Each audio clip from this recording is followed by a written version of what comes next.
Before we start the video, just a quick reminder that I do have a Discord server, so if you haven't yet, please join it. We can chat there, and also it's a good way for me to communicate with you in case something bad happens to the channel. If you're interested, the link to it is in the description.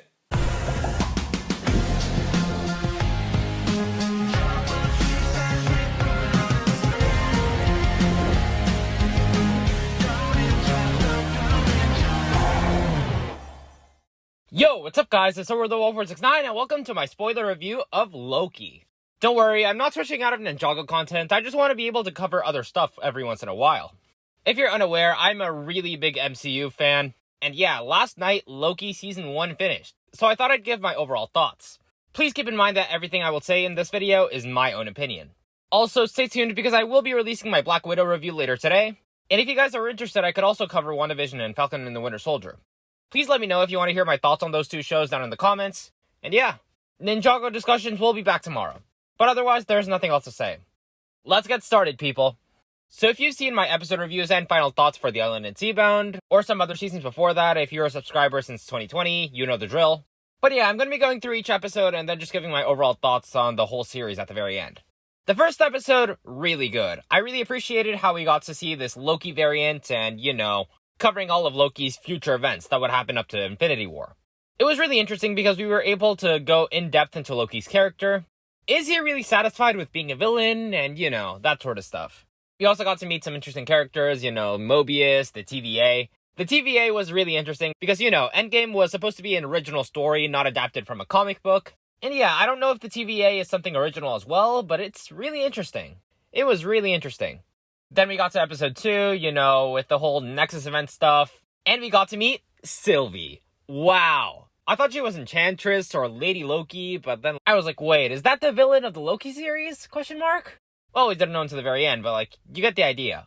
Both these episodes up to this point were really good, in my opinion. But then episode 3 unfortunately took a little bit of a dip. I mean, sure, we got to see Loki simp for Sylvie. That was kinda enjoyable. And also there was all this stuff going on Lamentis with, again, Nexus event. This episode wasn't the most enjoyable out of all the others, but still, I enjoyed it a lot. By the time episode 4 showed up, Loki started telling Mobius about, the TVA being a bunch of variants. It was really interesting because, the timeline was supposed to be preserved and, all that stuff. It started to have a bigger role until the finale, but yeah. At this point, I was like, wait, if the timeline is supposed to be preserved, what is the point of that? I was kind of worried that this wasn't going to be developed, but thankfully the finale answered that. And I was really worried when Loki and Mobius were pruned, but hey, they survived. That's good. And it was also a big reveal that the Timekeepers were not behind what was going on in the TVA.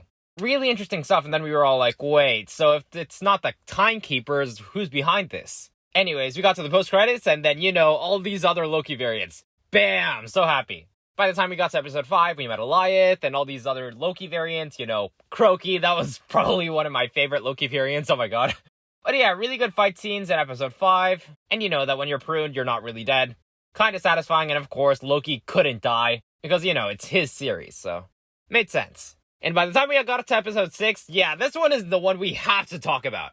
This one was insane. The first half of the episode was unfortunately slow. Really interesting that Miss Minutes was helping the guy that was behind all this, but once we got to meet the guy that was behind the TVA and everything, I was initially disappointed. I was like, wait, is this just some random dude? Because then he was calling himself He Who Remains, and I was like, wait, is this an original character? ? And the episode started explaining the whole multiversal war and everything. And Loki was worried because he thought that if he killed One Who Remains, or even Sylvie, it could cause disaster.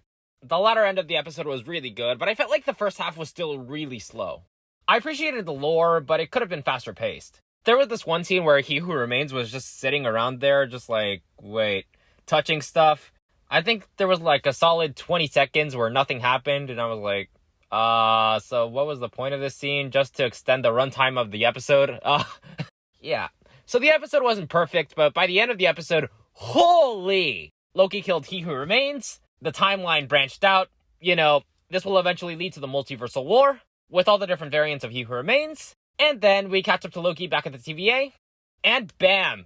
Guess who's in charge? Kang the Conqueror!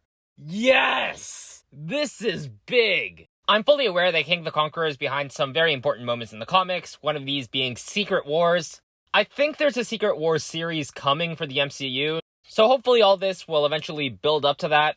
And everything that's going on is really interesting because I'm thinking that this will eventually branch out to, No Way Home, because there's the rumors that Tobey Maguire and Andrew Garfield Spider-Man are going to show up in that movie as well alongside Tom Holland. And then there's also Doctor Strange in the Multiverse of Madness. With all these different branches in the timeline, it makes sense that these will eventually connect to the Doctor Strange movie. But yeah, really interesting stuff. The season did leave us on a cliffhanger with, Loki ended up on a TVA that didn't recognize him. Judge Renslayer went to find some freedom or whatever, and we never caught up to her. And then there was the whole dilemma with the agent lady that, she was at the school with the previous version of Judge Renslayer. We're not totally sure with what will happen to the TVA, but thankfully we know that there will be a Loki Season 2. Could release in 2023, late 2022, we don't know. And we're not totally sure even if Season 2 is going to directly branch off of Season 1. Because, with all these different things that were introduced into the Loki series, I doubt that King the Conqueror is only going to be a villain showing up in the shows. I'm thinking that this will eventually lead to a bigger MCU crossover, maybe in the Doctor Strange movie, who knows? Maybe even Young Avengers, New Avengers, something like that. But you get the idea. I'm aware that there won't be an Avengers movie for a long time, but whenever that MCU crossover happens, I think that King the Conqueror will get some build-up similar to how Thanos did in phases 1 through 3 of the MCU. But anyways, with all that, let's just go on to my final thoughts. This series was really interesting. I appreciated all the lore with the multiversal war, the TVA and everything, and it brought some really good development for Loki. It was kind of funny that he fell for a version of himself, but in the end, good series. Some things could have been done better, like, the first half of episode 6, and episode 3 could have been better in my opinion, but otherwise, I appreciate what it did for the MCU, and I'm really excited for what comes next. Overall, I'm gonna give this series an 8 out of 10. After that series finale, I still think The Falcon and the Winter Soldier is better, but this show definitely beats WandaVision. WandaVision's main issue was its excessive use of sitcom. Not that sitcom is bad, but I didn't really like it as much compared to what has been going on in these two shows. Otherwise, that's all I have to say. What are your thoughts on the Loki show? Please let me know in the comments. Hopefully this video was enjoyable, and yeah, stay tuned for later today because I'm going to be releasing my Black Widow review. Thank you so much for watching everyone, and I'll see you in the next video. Peace out. Bye.